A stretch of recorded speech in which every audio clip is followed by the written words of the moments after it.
এক শ্রেণী রাম আর বাম যদি কোরআন উৎখাত করার জন্য সংগ্রাম করে, আমি আপনি যদি ইমানদার হই, এই কোরআন উৎখাত যারা করতে চাবে, যারা রাম আর বাম উৎখাত করতে চাবে, ওদের বিরুদ্ধে আপনার আমার জিহাদ করা ইমানি দায়িত্ব। আপনি আমি যদি এই রাম আর বামের বিরুদ্ধে কথা না বলি, তাহলে আমি টাটকা মুনাফিক, এতে কোনো সন্দেহ নয়। এই জন্য আপনাকে অবিচল থাকতে হবে কোরআনের পক্ষে। কোরআন যেটা বলছে এটা সঠিক কথা, ঠিক কিনা? এই জন্য কোরআন যেটা বলেছে, সঠিক রাস্তা বলেছে, এই কোরআনের বিপক্ষে যাওয়ার কোন মুসলমানের সুযোগ না। আল্লাহর কোরআনকে সীমা লঙ্ঘন করেন, আল্লাহর আইনকে পাবন্দি না করেন, রাসূলকে আদর্শ নেতা হিসেবে গ্রহণ না করেন, আল্লাহর কসম করবেন আপনি যেটা আল্লাহ হোক না কেন, আপনি টাটকা জালেম, আপনার থেকে স্বৈরাচার পৃথিবীতে আর ব্যক্তি স্থান। ইয়া আইয়ুহাল্লাযীনা আমানু হাল আদুল্লুকুম আলা তিজারাতিন তুনজিকুম মিন আযাবিন আলীম তু'মিনুনা বিল্লাহি ওয়া রাসূলিহি ওয়া তুজাহিদুনা ফি সাবিলিল্লাহি وتجاهدون في سبيل الله بأموالكم وأنفسكم ذلكم خير لكم إن كنتم تعلمون رحمة للعالمين বিশ্বনবী মুহাম্মদ রাসূলুল্লাহর পরে সকলে জবান ছেড়ে করছি সাল্লাল্লাহু আলাইহি ওয়াসাল্লাম। প্রিয় মুসল্লি ভাইরা, মসজিদে আসতে পেরে আমরা সকলে খুশি না বেজা? বেশি না কম? আল্লাহ এনেছেন, আসতে পেরেছি, ঠিক কিনা? অসংখ্য মানুষ আজকে মহল্লায় ছিল, কিন্তু আল্লাহ তাআলা সকলকে কবুল করেননি। যিনাদেরকে কবুল করেছেন তিনারাই আমরা এই মসজিদে আসতে পেরেছি। এই জন্য সেই রবের দরবারে আরেকটি বার পিরান খুলে শুকরিয়া আদায় করছি, আলহামদুলিল্লাহ। সকলে জবান ছেড়ে করছি আলহামদুলিল্লাহ। প্রিয় ভাইরা, আজকে আমি আপনাদের খেদমতে কোরআনে কারীম থেকে সূরা সফ 10 এবং 11 নম্বর আয়াতে কারিমা তেলাওয়াত করেছি। আমার মতন ছোট্ট কলাম দিয়ে কিছু কথা বলার তৌফিক দেয়, আলোচনা করতে পারবো। আল্লাহ যদি সুযোগ না দেয়, আলোচনা করা যাবে না। সব যোগ্যতার মালিককে, আর জোরে বলতে হবে, সব যোগ্যতার মালিককে আল্লাহ। এখানে আল্লাহ পাক বলছেন, এই আইনকার বলেন, কোরআনের বিধানকার, আরো জোরে বিধানকার আল্লাহ পাক এখানে কোরআনে কারীমে ঘোষণা করছেন, ইয়া আইয়ুহাল্লাযীনা আমানু হাল আদুল্লুকুম আলা তিজারাতিন তুনজিকুম মিন আযাবিন আলীম। আল্লাহু আকবার।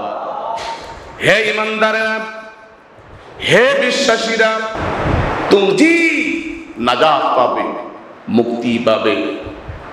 সেই কঠিন ভয়ঙ্কর জাহান্নাম থেকে তোমরা চিরতরে মুক্তি পাবে। আমাদেরকে এমন একটি ব্যবসার কথাকে বলে দেব না, এমন একটি বাণিজ্যর কথাকে বলে দেব না, যেই ব্যবসা করতে পারলে তোমরা জাহান্নাম থেকে চিরতরে মুক্তি পাবে, চিরতরে জাহান্নাম থেকে বেঁচে যাবে।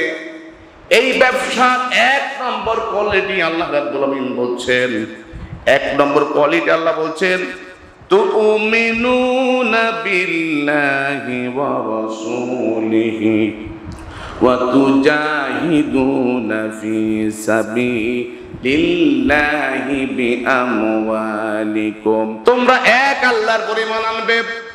বলেন আমরা কয় আল্লাহর পরিমাণ এনেছি? এক আল্লাহর পরিমাণ এনেছি। এই জন্য ব্যবসার 1 নম্বর কোয়ালিটি হলো এক আল্লাহর পর ঈমান আনতে হবে।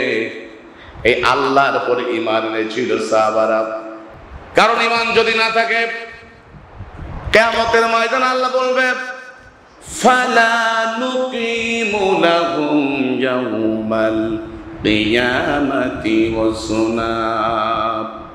কোন কাফেরদের, কোন বেঈমানদের, কোন নাস্তিকের, কোন মুরতাদের, কোন বেধর্মীদেরকে ইবাদত কিয়ামতের ময়দানে আল্লাহ রাব্বুল আমিন কোন আমলনামা ওজন করবেন না, কোন আমলনামা মাপ দিবেন না।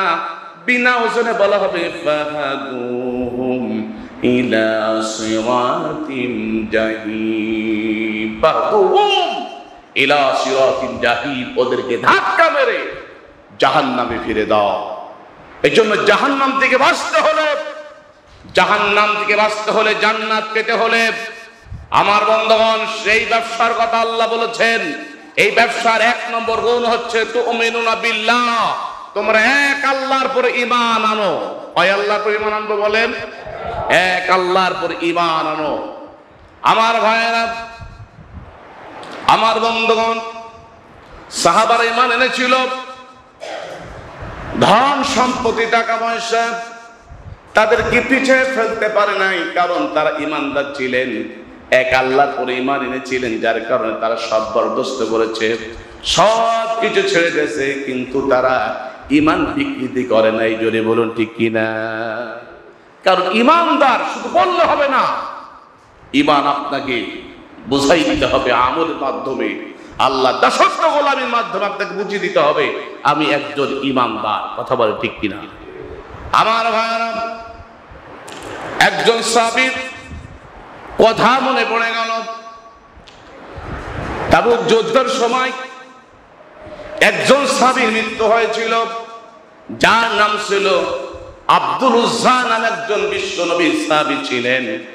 এই আব্দুল উজ্জা পিতাহারা, ছোটবেলায় পিতা মারা গেছে। আব্দুল উজ্জা এতিম মানুষ, তার চাচার কাছে লালিত পালিত, চাচা তার অগাধ সম্পদ, ইস্তাবার অনেক সম্পদ তাকে দিয়েছিলেন। আব্দুল উজ্জা যখন তার চাচার কাছে সুখময় জীবন অতিবাহিত করতেছিলেন, ইত্য বছরে বিশ্ব নবী, আপনার আমার নবী জনাবে মুহাম্মদ রাসূলুল্লাহ আল্লাহ পাক অর্ডার করলেন, ইয়া আইয়ুহার রাসূল বাল্লিগ মা উনজিলা ইলাইকা মির রাব্বিক। হে রাসূল, আপনি ইসলাম প্রচার করেন, আপনি মানুষের কাছে ইসলাম প্রচার করেন। ইয়া আইয়ুহান নাসু কুলু লা ইলাহা ইল্লাল্লাহ তুফলিহুন। ইয়া আইয়ুহান নাস, এ মানুষ সম্প্রদায়, কুলু, তোমরা সবাই লা ইলাহা ইল্লাল্লাহ, আল্লাহ বাদে কোনো মাবুদ নাই। বলেন, আল্লাহ বাদে কোনো মাবুদ আছে? মুহাম্মদ রাসূলুল্লাহ সাল্লাল্লাহু আলাইহি সাল্লাম আল্লাহর প্রেরিত পয়গম্বর। জোরে বলে সুবহানাল্লাহ। প্রিয় ভাইরা, আমাদের আব্দুল উজ্জা কর্ণকহরে যখন এই বাণী যখন পৌঁছালেন, আব্দুল উজ্জা চাচা বললেন, চাচা, আমি মুহাম্মদ রাসূলুল্লাহকে আদর্শ নেতা মানতে চাই, আল্লাহকে আল্লাহ মানতে চাই, এখন আপনার দায়িত্ব করেন। চাচা ভাই আব্দুল উজ্জা, তোমার কি পরিণাম হবে তুমি কি জানো? ঈমান আনলে, মুহাম্মদকে নেতা মানলে, আল্লাহকে আল্লাহ মানলে তোমার পরিণাম কি হবে তুমি কি জানো? আব্দুল উজ্জা কয়, চাচা কি হবে? এই অগাধ ধন সম্পদ, ইস্তাবর যা সম্পদ আছে তোমার কাছ থেকে সব সিজ করে হবে। আব্দুল উজ্জা কয়, চাচা ইস্তাবর সব সম্পদ যদি সিজ করেন কোনো দুঃখ নাই, কারণ এই সম্পদের থেকে ঈমানের মর্যাদা আমি আল্লাহ রাব্বুল আলামিনের দরবারে অনেক বেশি। প্রিয় ভাইরা, প্রিয় মুসল্লি ভাইরা, এই সম্পদের থেকে ঈমানের মর্যাদা বেশি না কম? অনেক বেশি। সব দিতে পারি, ঈমান দিতে পারি না। সুবহানাল্লাহ। সাহাবারা সব দিয়েছে, ঈমান বিকৃতি করে নাই, করেছে? কোরআনে কারিমে আল্লাহ সুন্দর বলেছেন, ওয়া মিনান নাসি মান ইয়াকুলু আমান্না বিল্লাহি ওয়া বিল ইয়াউমিল আখিরি ওয়া মা হুম বিমুমিনিন। ওমিনান নাস মান ইয়াকুলু আমান্না, অনেক মানুষ বলবে আমরা আল্লাহর পরে ঈমান এনেছি, রাসূলের পরে ঈমান এনেছি, কিয়ামতের পরে ঈমান এনেছি। আল্লাহ বলছে আদৌ তারা ঈমানদার নয়, তারা ঈমানদার নয়, তাদের মর্যাদা কিচ্ছু নাই। দুনিয়ার সম্পদ, টাকা পয়সা মোহে পড়ে তারা ঈমানকে বিকৃতি করেছে, এমন লোক সমাজে আছে না? প্রিয় ভাইরা, আব্দুল উজ্জা কয় চাচা তোমার ধন সম্পদের থেকে ঈমানের মর্যাদা অনেক বেশি। জোরে বলে সুবহানাল্লাহ। কারণ আল্লাহ পাক কোরআনে কারীম বলছেন ঈমান যদি না থাকে আপনার কোনো দাম আছে?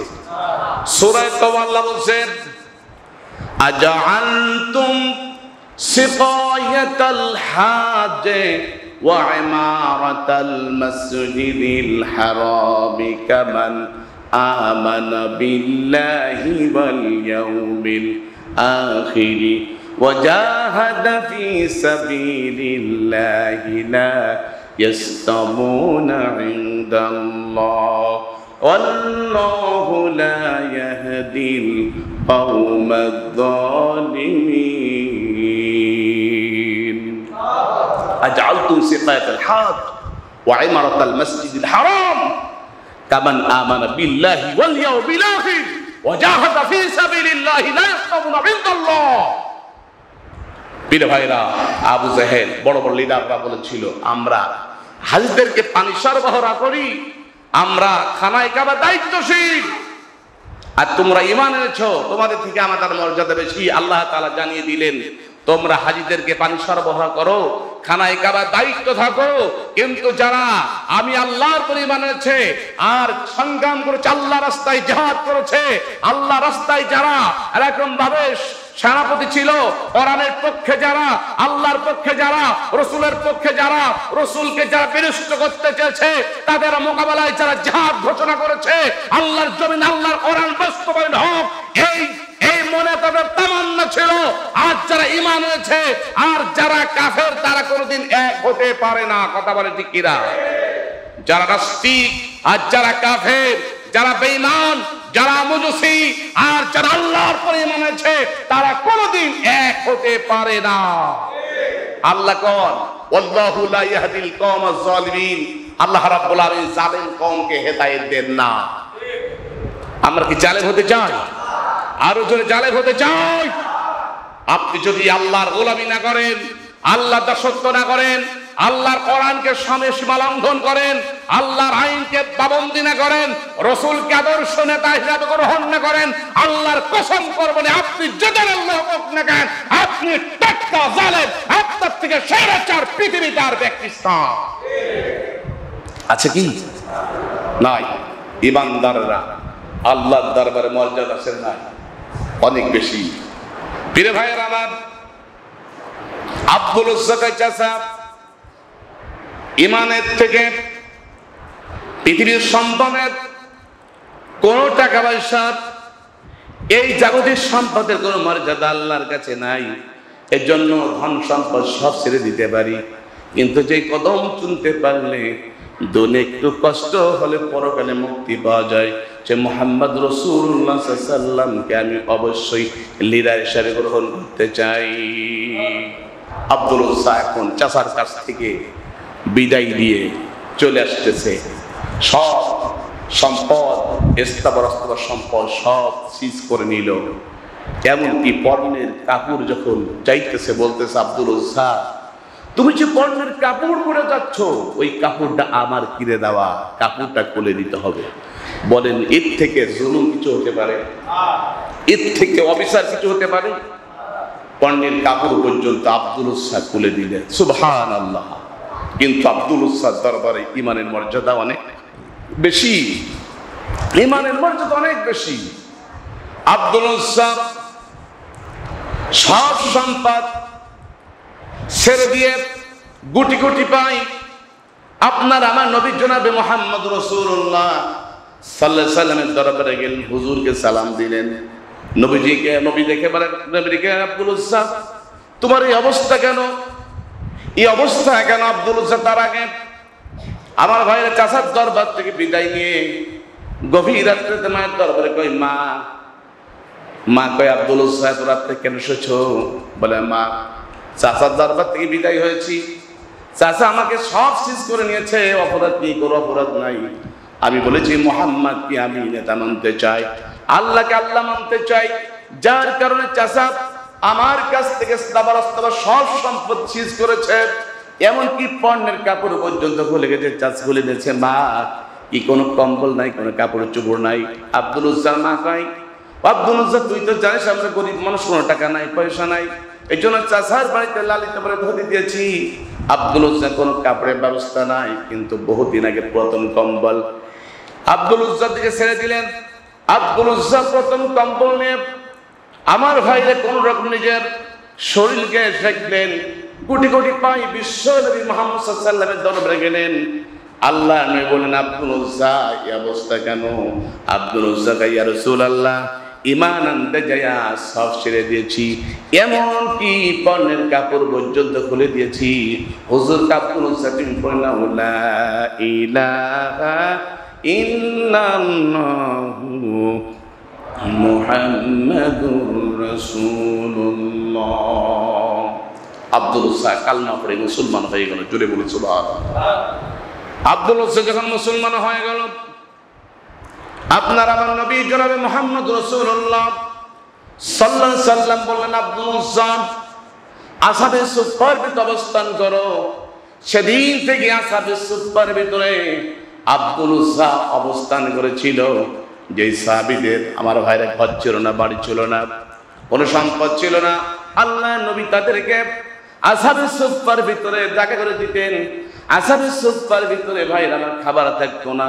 কোন সময় আমার বন্ধু ভাইয়ের আমার আসহাবে সুফফার ভিতরে খেজুর এনে দেওয়া হতো।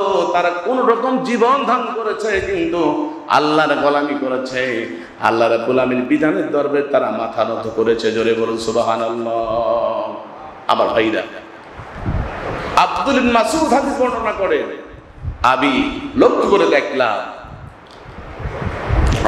করে দেখলাম যে তাবুক যুদ্ধের সময় এই তাবুকের এক প্রান্তে একটা বাতিজার মিটিমিটি করে জ্বলছে। আমি গুটি গুটি পাই যে দেখতেছি একটা কবর খনন করা হচ্ছে, এরপর একটি লাশ আনা হচ্ছে। যেই লাশটি আনতে ছিলেন হযরতে আবু বকর সিদ্দিক আর হযরত ওমর রাদিয়াল্লাহু তাআলা আনহু, লাশটিকে বহন করে আনলেন। এরপরে আপনার আমার নবী জনাবে মুহাম্মদ রাসূলুল্লাহ সাল্লাল্লাহু আলাইহি সাল্লামের লাশটি হাতে দিলেন, নবীজি মাটিতে দিলেন। আমার ভাইরা মাটিতে দেওয়ার পরে আমরা একটা দোয়া পড়ি, কি পড়ি বলেন? বিসমিল্লাহি ওয়া আলা মিল্লাতি রাসূলিল্লাহ। তার মানে হলো সারা জীবন রসুলের দল করত, রসুলের অনুকরণ করত, আল্লাহর আইন মানত, রসুলের আদর্শ মোতাবেক চলত। বলেন তো মরা মানুষটা যতদিন পর্যন্ত জীবন ছিল ততদিন পর্যন্ত ইসলাম বিদ্বেষী, কোরআন বিদ্বেষী, নামাজ বিদ্বেষী কথা বলেছে। বলুন তো ওই মরা মানুষ যখন কবরস্থ করা হয়, বলেন আমরা আল্লাহর সামনে রসুলের ভাইরা আল্লাহর সামনে মরা মানুষকে রেখে আমরা মিথ্যা কথা বলি, কথা বলেন ঠিক কিনা? মিথ্যা কথা বলি, কারণ সারা জীবন রসুলের এন্টি গৌরব, রসুলের বিপক্ষে কথা বলেছে, কোরআনের বিপক্ষে কথা বলেছে, আলেম ওলামার বিপক্ষে কথা বলেছে। আপনার আমার লাশটি যদি এই জগৎ যদি আল্লাহ দ্রোহী, কোরআনের বিপক্ষে, আল্লাহর বিপক্ষে, রসুলের আদর্শ বিপক্ষে, কোরআনের বিপক্ষে যদি আমি সারা জীবন আমার সমাজ, আমার রাষ্ট্র, আমার পরিবার, আমার অর্থনৈতিক, আমার রাজনৈতিক সব যদি কোরআন সুন্নাহর বিপক্ষে হয়, আর কবরের সময় যদি বলা হয় বিসমিল্লাহি ওয়া আলা মিল্লাতি রাসূলুল্লাহ, তাহলে আমি মিথ্যাবাদী, কথা বলেন ঠিক কিনা? যদি এই কথা বলা হয়, আল্লাহর কসম করে বলি, রসুল বলে যখন হায়াত ছিল আমি রসুলের বিপক্ষে, এরকম আমি আদর্শ নেতাকে মানে নাই, আল্লাহর কোরআন মানে নাই, এখন মারা গেছে, আল্লাহকে আল্লাহ মানছে, রসুলকে আদর্শ নেতা মানছে, আমি ওই মারা মানুষটি, ওই লাশটি আমি রসুল বহন করতে রাজি নয়। আল্লাহর কসম করে বলি, আল্লাহ রসুল যদি এ কথা বলে, পৃথিবীর কোন নেতা আপনাকে জান্নাতে সার্টিফাই দিতে পারবে না। পারবে কি? কিরে ভাইরা, আব্দুল উজ্জা লাশটি রসুল রাখলেন আর বললেন আল্লাহ জানেন আমি আব্দুল উজ্জার করে সারাটি দিন সারাটি দিন আব্দুল উজ্জার উপর রাজি ছিলাম, খুশি ছিলাম। আয় আল্লাহ, আমার আব্দুল উজ্জার উপরে তুমি খুশি হয়ে যাও। ইবনে মাসউদ বর্ণনা করেন, আমি মনে মনে চিন্তা করলাম, এই লাশটা যদি আব্দুল উজ্জা না হয়, যদি আমি ইবনে মাসউদ হতাম, আমার জীবন ধন্য হতো। কারণ নবীজি কারো পক্ষে দোয়া করতে দেরি, দোয়া কবুল হতে একটু টাইম লাগে না, একটু টাইম লাগবে না। রসুল দোয়া করতে দেরি, রসুলের দোয়া কবুল হতে দেরি লাগে না। এই জন্য প্রিয় ভাই, আব্দুল উজ্জা শেষ মুহূর্ত পর্যন্ত ইমানের পরে বলিয়ান ছিল, কিন্তু ইমান হারা হয় নাই, ঠিক কিনা? এই জন্য আল্লাহ বলছেন, তুমিনুনা বিল্লাহ, তোমরা এক আল্লাহর করে মানো। বলেন আমরা কয় আল্লাহকে মেনে নিচ্ছি? বলেন আল্লাহর করে। আল্লাহ বলছেন, আমানতু বিল্লাহি ওয়া মালাইকাতিহি ওয়া কুতুবিহি ওয়া রুসুলিহি ওয়াল ইয়াউমিল আখিরি ওয়াল কদরি খাইরিহি ওয়া শাররিহি মিনাল্লাহি তাআলা ওয়াল বা'সি বা'দাল মাউত।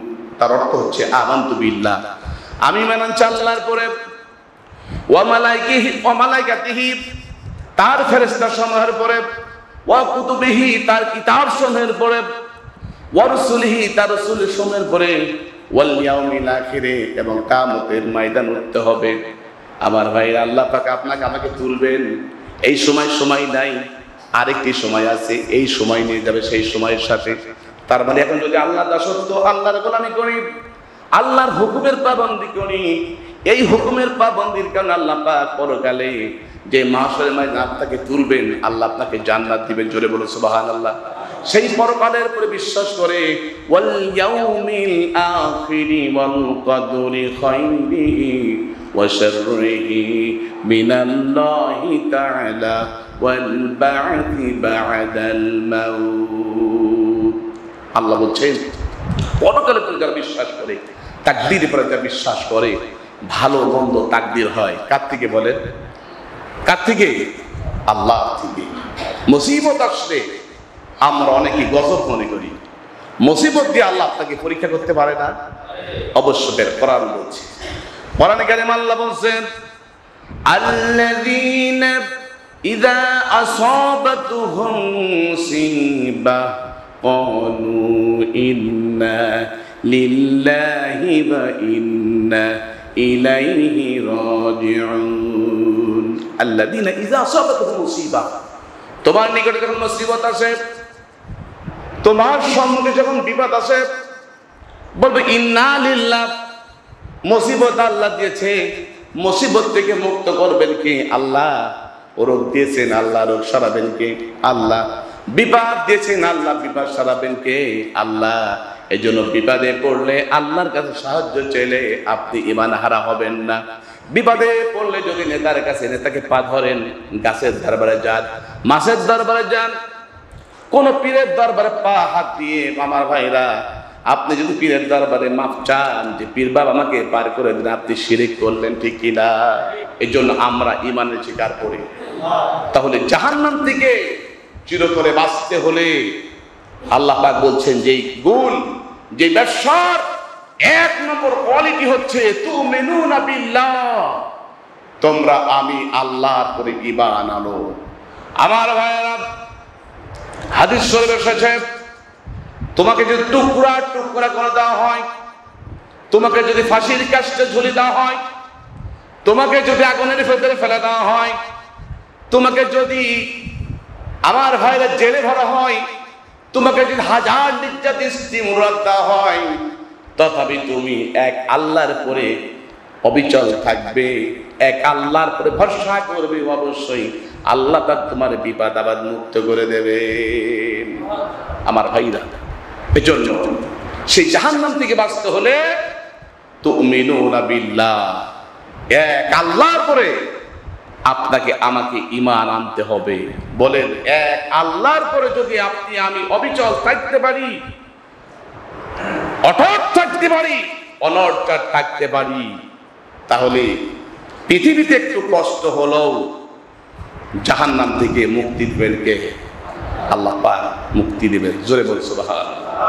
প্রিয় ভাইরা, এই জন্য ঈমান হারা হওয়া যাবে না। ঈমান হারা হওয়া যাবে? ঈমান কারো দরবারে বিকৃতি করা যাবে না। ফাঁসির কাস্টে দাঁড়িয়ে মুসলমান বলবে আল্লাহু আকবার, আল্লাহ ছাড়া পৃথিবীর কোন ব্যক্তিকে মুসলমান ভাই পায় না, পাবে না, কিয়ামত পর্যন্ত পাবে না। পাবে কি? এই জন্য ভাইরা আমার, আল্লাহ পাক বলছেন 1 নম্বর ব্যবসা গুণ হচ্ছে তুমিনুনা বিল্লাহ, তোমরা এক আল্লাহর উপর ঈমান আনবে। কয় আল্লাহর উপরে? 2 নম্বর হলো তুমিনুনা বিল্লাহি ওয়া রাসূলিহি, ঈমান আনবে আল্লাহর উপর রাসূলের উপরে। 2 নম্বর হলো ওয়া তুজাহিদুনা ফি সাবিলিল্লাহ বিফি সাবিলিল্লাহি বিআমওয়ালিকুম ওয়া আনফুসিকুম যালিকুম খায়রুল লাকুম ইন কুনতুম তা'লামুন। 2 নম্বর কোয়ালিটি আল্লাহ বলছে ওয়া তুজাহিদুনা ফি সাবিলিল্লাহ, সংগ্রাম করবে আল্লাহর রাস্তায়। কোন রাস্তা বলেন? আল্লাহর রাস্তায় সংগ্রাম করতে হবে। আল্লাহর রাস্তা বুঝেন? আল্লাহর রাস্তা বুঝেন? কোরআনের পথ, কোরআনের রাস্তা। মনে করেন কোরআনকে এদেশ থেকে উৎখাত করার জন্য এক শ্রেণী রাম আর বাম যদি কোরআনকে উৎখাত করার জন্য সংগ্রাম করে, আমি আপনি যদি ইমানদার হই, এই কোরআন উৎখাত যারা করতে চাবে, যারা রাম আর বাম উৎখাত করতে চাবে, ওদের বিরুদ্ধে আপনার আমার জিহাদ করা ঈমানি দায়িত্ব। আপনি আমি যদি এই রাম আর বামের বিরুদ্ধে কথা না বলি, তাহলে আমি টাটকা মুনাফিক, এতে কোনো সন্দেহ নয়।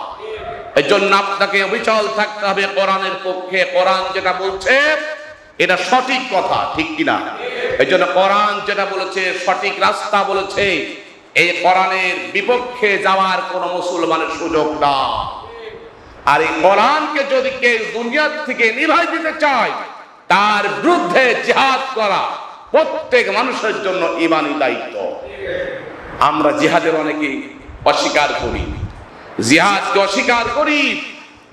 আজ আমাদের মনের ভেতর থেকে জিহাদের তামান্না মিটে গেছে।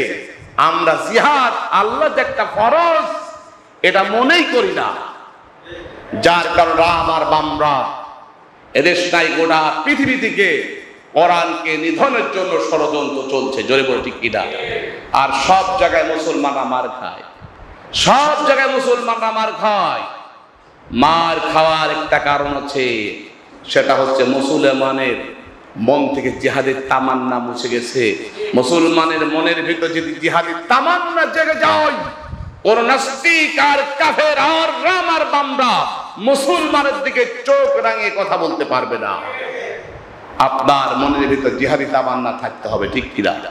প্রিয় ভাইরা, আমার জন্য ব্যবসার 2 নম্বর কোয়ালিটি আল্লাহ বলছেন ওয়া তুজাহিদুনা ফি সাবিলিল্লাহি বিআমওয়ালিকুম ওয়া আনফুসিকুম যালিকুম খায়রুল লাকুম ইন কুনতুম তা'লামুন। ওয়া তুজাহিদুনা ফি সাবিলিল্লাহ, বান্দারে আমি আল্লাহর রাস্তায় তোমরা সংগ্রাম করো, বিআমওয়ালিকুম, তোমাদের মাল দিয়ে। কি দিয়ে বলেন? কোরআনে কারিমে আল্লাহ পাক বলছেন জিহাদ করো, সংগ্রাম করো আল্লাহর রাস্তায়। প্রথম হলো আল্লাহ বলছেন বিআমওয়ালিকুম, তোমাদের মাল দিয়া। এখানে বহুবচন, তোমাদের মাল দিয়া সংগ্রাম করো আল্লাহর রাস্তায়। আল্লাহর রাস্তায় তোমার টাকা খরচ করো, তোমার পয়সা খরচ করো, তোমার সব কিছু খরচ করো আল্লাহর রাস্তায়। শেষ পর্যন্ত যদি টাকা দেও না হয়, শেষ পর্যন্ত আল্লাহ বলছে ওয়ানফুসিকুম, শেষ মুহূর্ত পর্যন্ত তোমরা তোমার জীবনটা আল্লাহর রাস্তায় দিয়ে দেবে। শেষ মুহূর্তে তোমরা আল্লাহ রাস্তায় তোমাদের জীবনটা দিয়ে দেবে। জোরে বলে সুবহানাল্লাহ। সাহাবারা জিহাদ করেছেন, সংগ্রাম করেছেন আল্লাহর রাস্তা দ্বিধাদ্বন্দ্ব ছাড়া। আমরা জিহাদের বিপক্ষে কথা বলি। রাসূল আদর্শ নেতা ছিলেন, ঠিক কিনা? রাসূল আদর্শ পাওয়ারফুল নেতা ছিলেন, যেই নেতার সঙ্গে আল্লাহ বলছেন ওয়া ইন্নাকা লা আলা খুলুকিন আযীম। রাসূলের চরিত্র ফুলের থেকে পবিত্র। আর আমাদের নেতা চরিত্র ফুলের মতন পবিত্র, নামাজ পড়ে একক তো, গাঁজা খায় সাতক তো, গোম মারে 12 তো, নাকি? ও রসুলের চরিত্র পৃথিবীর কোন যন্ত্র মাপার নাই। সরে বলে সুবহানাল্লাহ। কোন যন্ত্র রসুলের চরিত্র মাপার যন্ত্র পৃথিবীতে নাই। সেই রসুল ইমাম ছিলেন মসজিদ নববীর। জোরে বলে সুবহানাল্লাহ। আল্লাহর নবী জিহাদের সেনাপতি ছিলেন। নবীজি নিজেই 27টি জিহাদের সেনাপতি ছিলেন। আমার ভাইরা, আমরা জিহাদের বিপক্ষে কথা বলি। নবীজি মসজিদ নবীর ইমাম ছিলেন। নবীজি মসজিদ নবীর ইমাম ছিলেন। নবীজি জিহাদের সেনাপতি ছিলেন। আল্লাহর নবী রাষ্ট্রনায়ক ছিলেন। এজন্য যারা জিহাদের বিপক্ষে কথা বলল, সেজন্য আল্লাহ এবং রসুলের বিপক্ষে কথা বলল। এজন্য নিজের জীবনটা আল্লাহ রাস্তায় দিতে হবে। কি কোন রাস্তা বলেন? আল্লাহ রাস্তায়। যালিকুম খায়রুল লাকুম। যদি তোমরা এটা করতে পারো, তোমাদের জন্য এটা কল্যাণকর, তোমাদের জন্য এটা উপকার, তোমাদের জন্য এটা কল্যাণকর। এটা যদি তোমরা জানো বা বোঝো। কিন্তু আমরা তো সেটা বুঝি না। আমরা কল্যাণ কোনটা অকল্যাণ কোনটা বুঝি নাই। এজন্য আপনাকে আমাকে সীসা গেলা প্রাচীরের মতন দাঁড়িয়ে থাকতে হবে। আল্লাহর জমিন থেকে আল্লাহর কোরআনকে নিধন করতে দেব না। যারা নিধন করতে চাবে, আমরা সারা অভিযান চালিয়ে তাদের বিরুদ্ধে জিহাদ ঘোষণা করব। জোরে বলো ঠিক কিনা? পৃথিবীর কোন শক্তি নাই আল্লাহর জমিন থেকে আল্লাহর কোরআনকে বিলুপ্ত করতে পারবে। কারণ সরাসরি এই ওহী কিতাব হচ্ছে আল্লাহ নাজিল করেছেন। আল্লাহ তাআলা নাজিলকৃত কিতাবকে পৃথিবীর কোন ব্যক্তি মিথ্যা প্রতিপন্ন করতে পারে না। এর জন্য আপনাকে আমাকে ঈমানের পর বলিয়ান থেকে যদি শেষ মুহূর্ত যদি ঈমানের জন্য, কোরআনের জন্য, ইসলামের জন্য, আল্লাহর জন্য, রাসূলের আদর্শের জন্য যদি জীবন দিতে হয়, মুসলমানরা জীবন দেবে। কিন্তু কোন নাস্তিকের দরবারে, কোন বাতিলের দরবারে মুসলমানরা পা চাটবে না। কোন বাতিলের দরবারে মুসলমান মাথা নত করতে পারে না। মুসলমান মাথা নত করবে আকাশ আর জমিন যে আল্লাহ তৈরি করেছেন, সেই আল্লাহর দরবার ছাড়া মুসলমান কোন দরবারে মাথা ঝুঁকাইতে পারে না। প্রিয় ভাইরা, আল্লাহ রাব্বুল আলামিন সকলকে এই কোরআনের আইন মোতাবেক, এই কোরআনের এই 2টা আয়াত মোতাবেক আমাদের সকলকে পরিচালনার তৌফিক দান করুন। ওয়া মা তুযিল্লা বিল্লাহ। আসসালামু আলাইকুম ওয়া রাহমাতুল্লাহি ওয়া বারাকাতুহু।